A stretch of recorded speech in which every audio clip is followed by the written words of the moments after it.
Hello, we've been doing a lot of work to our single axle dump truck. I haven't actually driven this truck since November, and it is now almost April.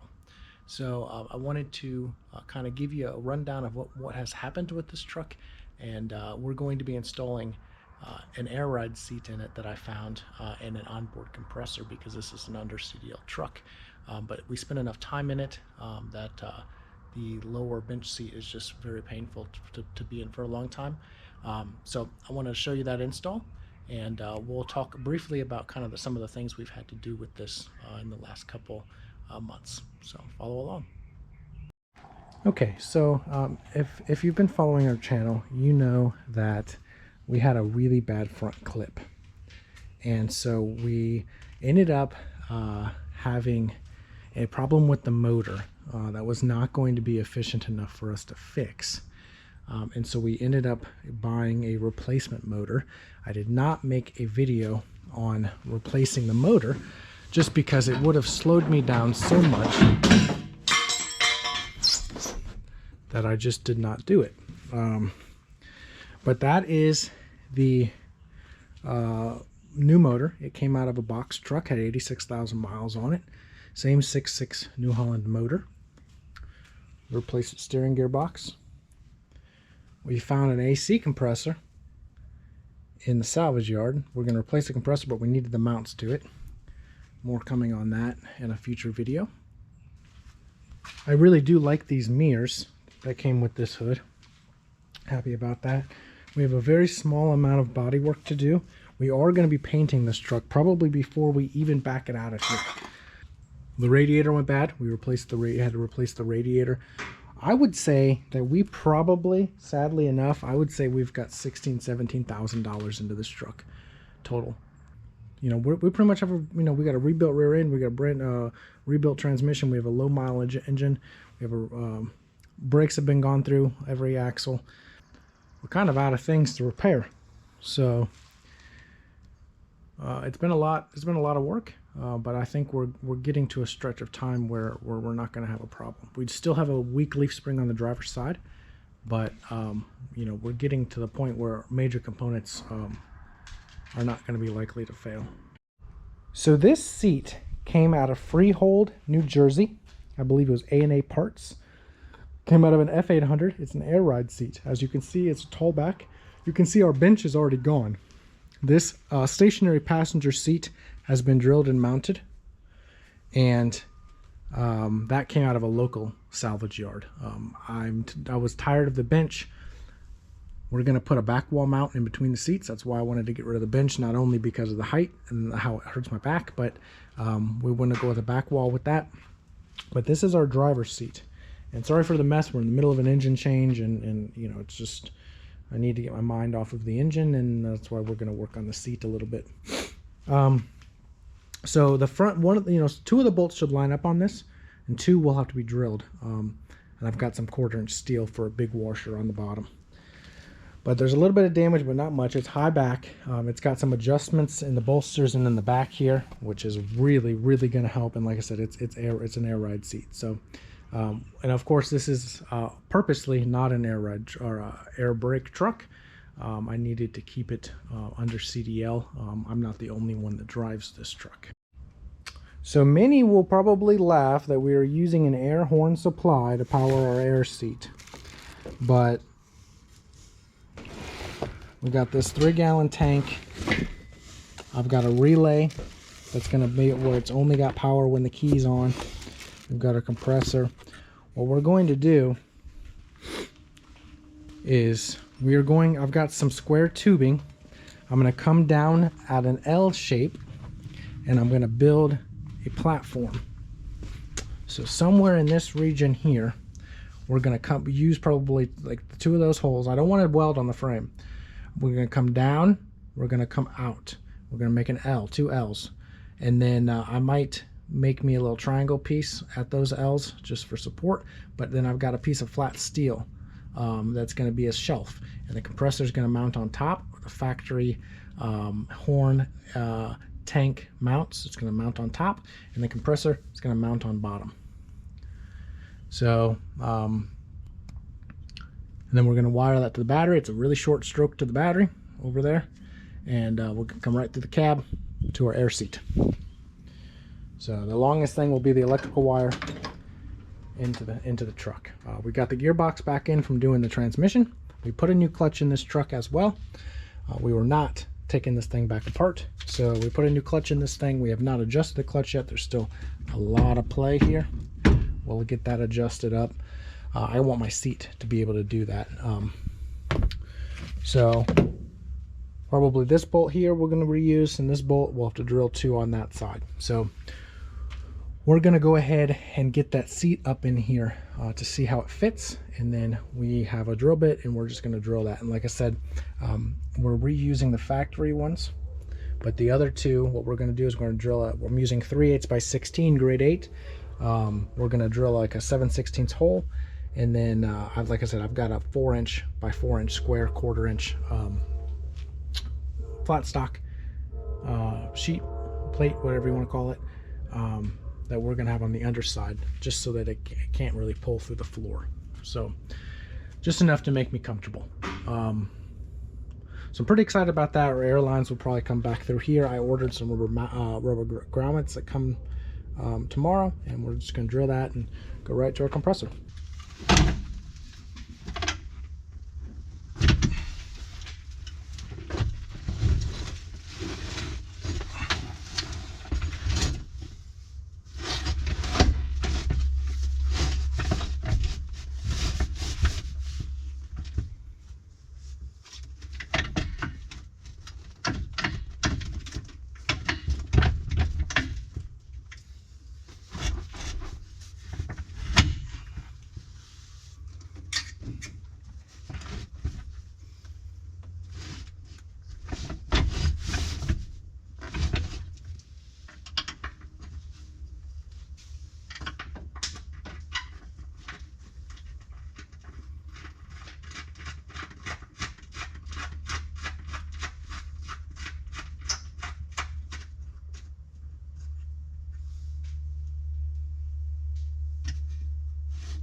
Got that there. So the whole seat's going to come up, the bottom plate's going to stay. At least it should. Oh, jeez.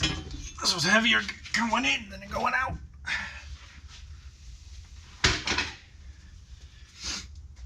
So there we go. That gives us a plate that doesn't move.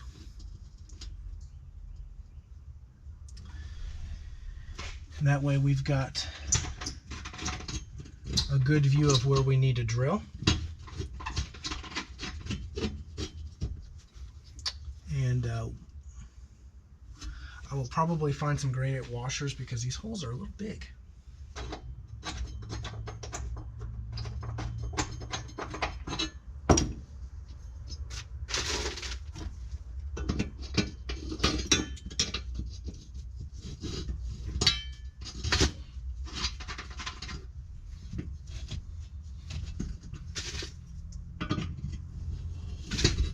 Sorry, I'm using the adjustable wrench. Like I said, I'm kind of in the middle of the engine swap, and got wrenches and sockets everywhere. I need to find me a 9/16. I know that's what that is. Okay, so we've got that plated now, or we've got that drilled. I mean, now what we need to do is drill it 7/16, those 2, and go drill our plates that I had previously cut. So we'll go ahead and I will stop the camera. I'll go find me a drill bit and we'll be right back. Okay, so this plate's from the bottom of our seat. We had a factory bolt here and a factory bolt here. That's how we knew we were lined up and straight. These are the holes we have to drill for the here. I pilot drilled them with an 1/8" bit. And now we are going to, I'm using 3/8 by 16 hardware grade 8. We're now going to take that off, and we are going to drill these out 3/8. floor is very, very, very thin, which is why I want to use the plates underneath. Okay. As you saw how easy that was to drill. Now, we're going to turn the camera around. We're going to go get our 2 pieces of plate, and we're going to drill those about dead center with this bolt as well, this drill bit as well. And they're going to go on the underside of the cab. That's going to allow us to get kind of distribute the force. Now, that's just what I'm doing. If you have a better plan, you know, use your own discretion. So here are my plates. I cut these plates out of 1/4-inch steel scrap, and they're not exactly the same size because, you know, obviously I can't measure because I thought they were about the same size. And I cut 4 of them. I used them for the passenger seat. I did the same technique. So we're going to just drill these about dead center. Don't have to be perfect, just about dead center.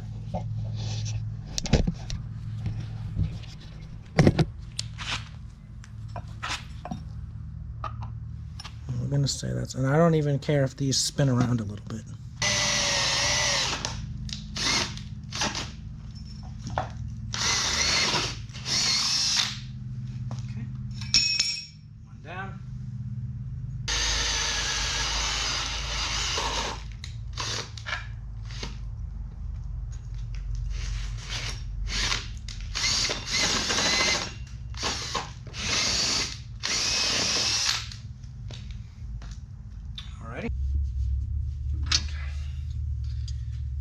Looks like on the back, I'm pretty sure.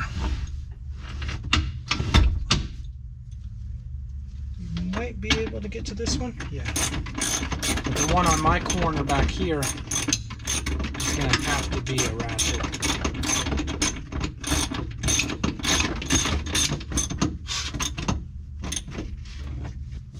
don't think we can really complain too much.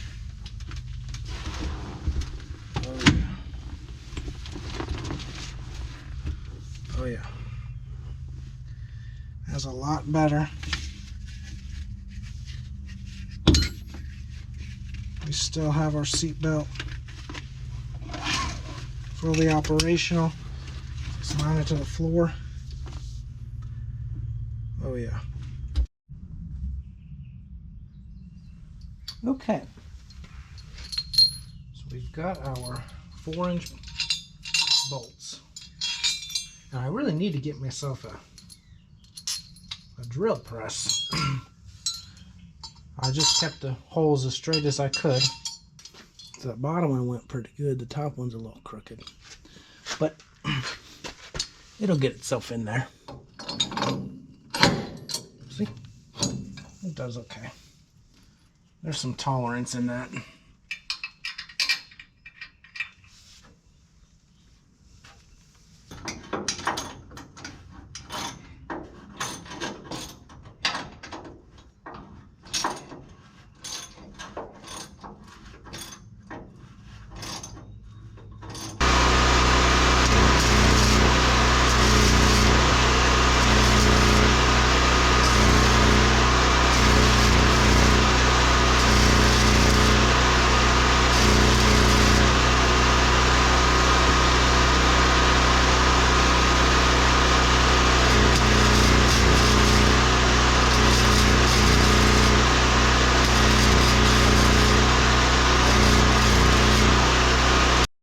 So we went ahead and took this off the truck just so that I could weld the undersides here and the backs on the square tubing. I don't like welding above my head. I hate it. And then we cut this down to size. We just had to cut like a few inches off. And then I just put a stitch weld across some of the sections. And then from the underside you can see I stitch welded from the underside as well. So it's not going to go anywhere, and no one's going to see it. It's only on the underside of the truck. So we are going to, we'll put some, I washed it with some soap, and we will spray it with some primer and black paint after we get it remounted and we let it dry a little bit. So we're going to go ahead and get this mounted back on the truck. I changed my mind a little bit. Instead of doing that, we're gonna get this mounted, the compressor and the tank mounted. The tank's gonna be on the underside, but this is the orientation that I wanted in. I've put some tape down just to give me something. I'm gonna look for something that I can kind of just scratch the surface with. Um,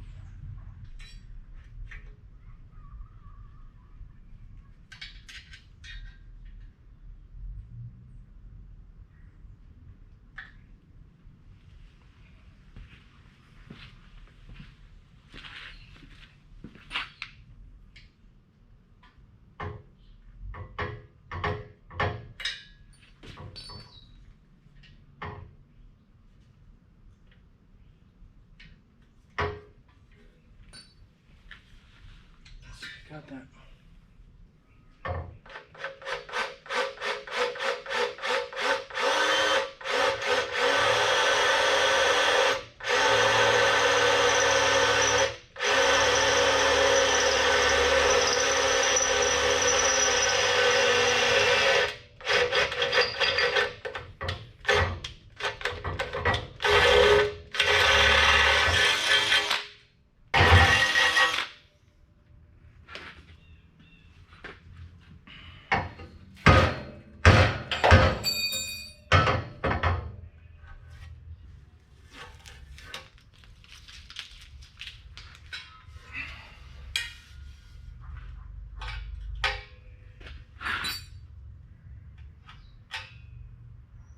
Perfect. All the holes line up. Those two.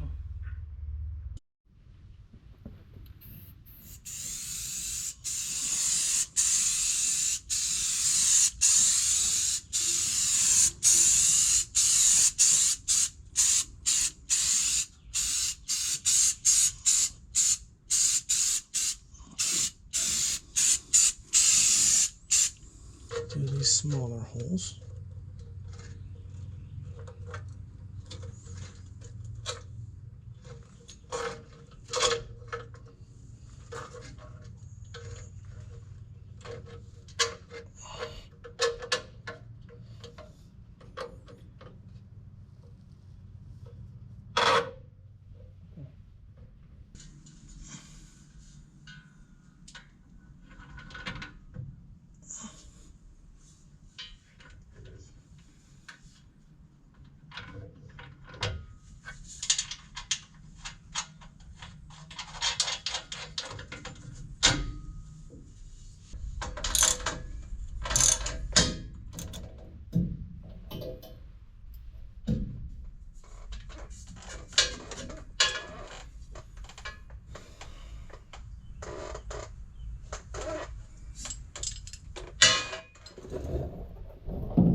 Okay, and then we got the 3 fitting ends on this side, and one of those is going to have to be an oil pressure, or I'm sorry, air pressure gauge. One of them's going to have to be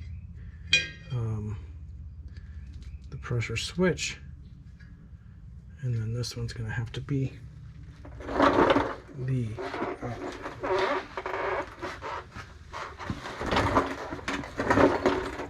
inlet. One turn.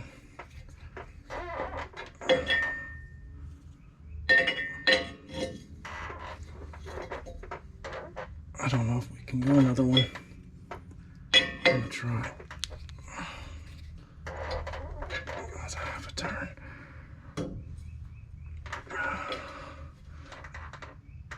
That's good. And then we'll get some Teflon for that there. And that'll be our input hose. We'll have to put an air gauge, we'll have to put the pressure gauge. I think those are drains.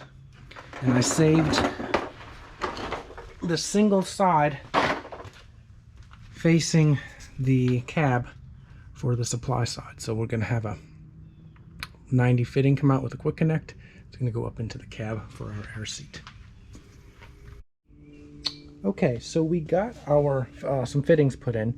There's a hole in the top of here, a bung, and we plugged it before we even installed this.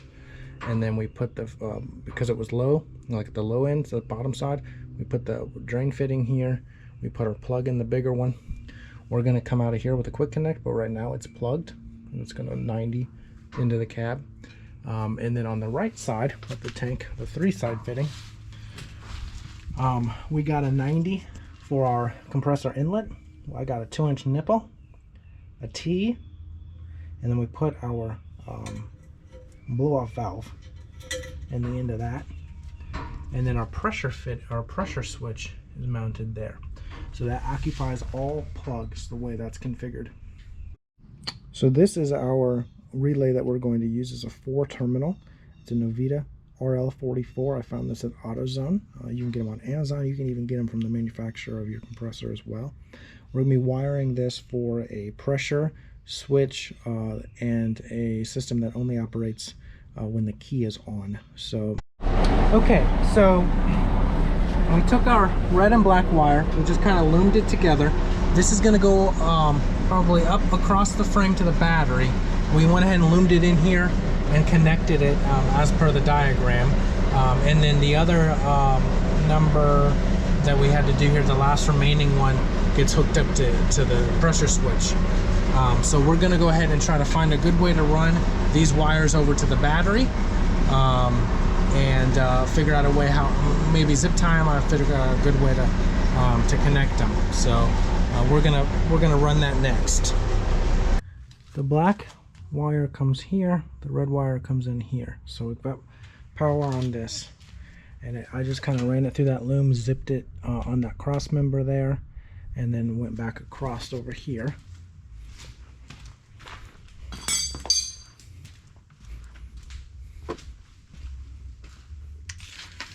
Just like that. And I'm gonna get a self-tapping screw for that relay. I'm just gonna put it right there on that square tubing. So that means everything's hooked up on our square, on our relay, I mean, except for the this fitting right here. And this fitting right here is supposed to go to a 12 volt powered, 12 volt whenever the ignition's on. So I'm going to wire it like that for a second, because the idea here is that I'm going to piggyback that on the battery for testing purposes.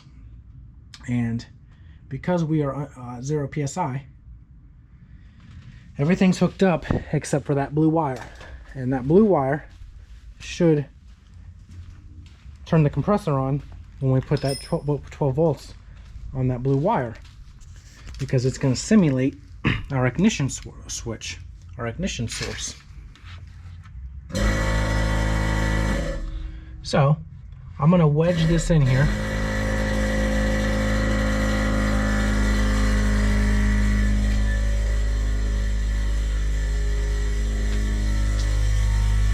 And that blue wire shouldn't carry hardly any ampage. I'm going to make sure these are closed. They are. And we're going to when that gets closer to 120, we'll resume the camera. Okay, we are getting ready to approach the shutoff.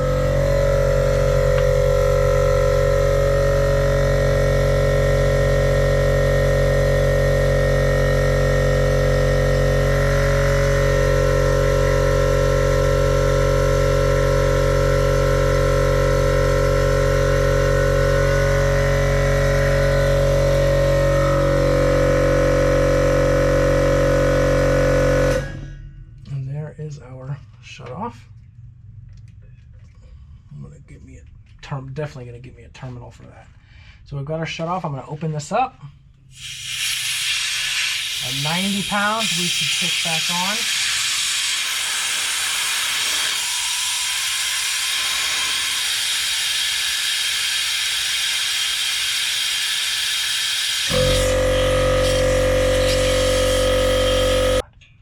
I just wasn't screwing it enough then.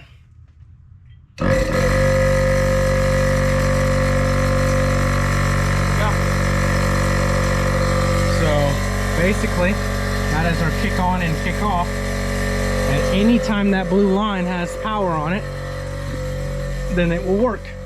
So Our next task will be looking under the dash and finding something to route this to that we can splice for our 12 volt. And it doesn't take very much power at all, so we don't need a real thick wire. It's just 16 gauge. That USB power block is also wired on ignition, so I'm gonna do some looking around down here and find out what I want to hook into that will give us 12 volt anytime the key is in on position. Okay, so we've got air to the seat now. There's a little bit of air leak out of these quick connect couplers. I'm going to replace them.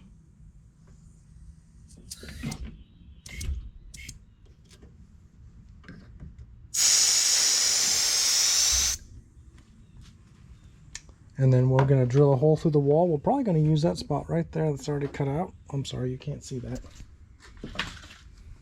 Probably going to use that spot right there that's already got the cutout. Probably do maybe a 1.5 to 2 inch hole. We'll get a circular drill bit tomorrow for that. And then I've got some rubber grommets that we'll put in there, and we'll run the air line through there to there. And then at a future date, we will be putting in an air cylinder. So, but for tomorrow, we'll get that drilled, and then we'll also get the ignition on switch put into here permanently, so that when the key is on, the compressor's on. That'll wrap up what we're doing for today. Okay, so we brought our blue line, we went through the frame rail up, and then there was a hole right here in this boot. With the yellow wire, we brought our blue wire through there, came up and over, and then we spliced into this orange wire that we use to power our accessories here, including our CB radio, dash cam, and navigation.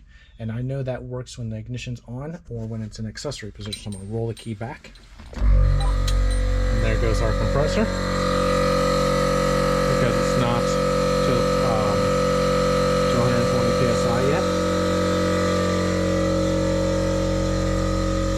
So and as soon as we put the key in the off position, we have no more compressor. So I'm going to get some electrical tape on that, and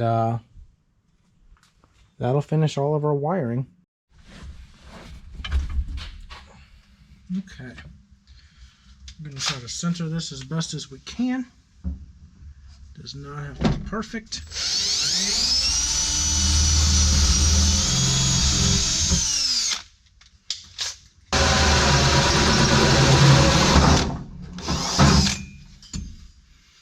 Okay, so we've got that drilled out. I'm going to go find a file of some sort so we can get those burrs down. Okay, and so we've got some fittings that I also have off of a kit from Amazon. We're going to go ahead and get these put on here. And splice this line.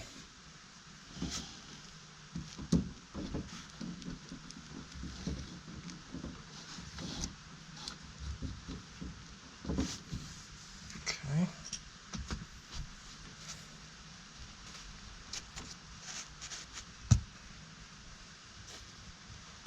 Flare on there.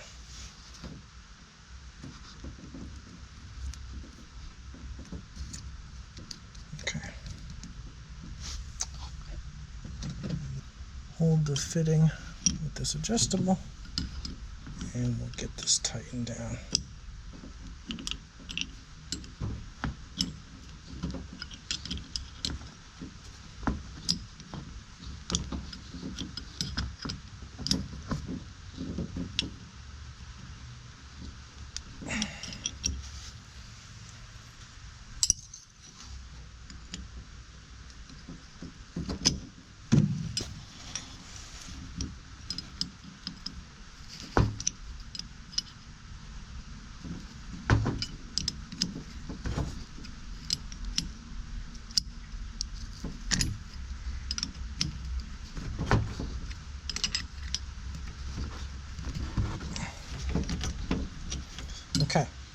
We will probably end up teeing that off when we add the air cylinder later for the tailgate, and also we're going to have to send 2 lines back through here to the tailgate cylinder. So that is why I used a hole that was so big. So we're going to go ahead and let that charge back up. We're going to roll the key back in the backwards position. Let that compressor turn on. And we're going to wait a little bit and see if, let it build up and see if we get any leaks.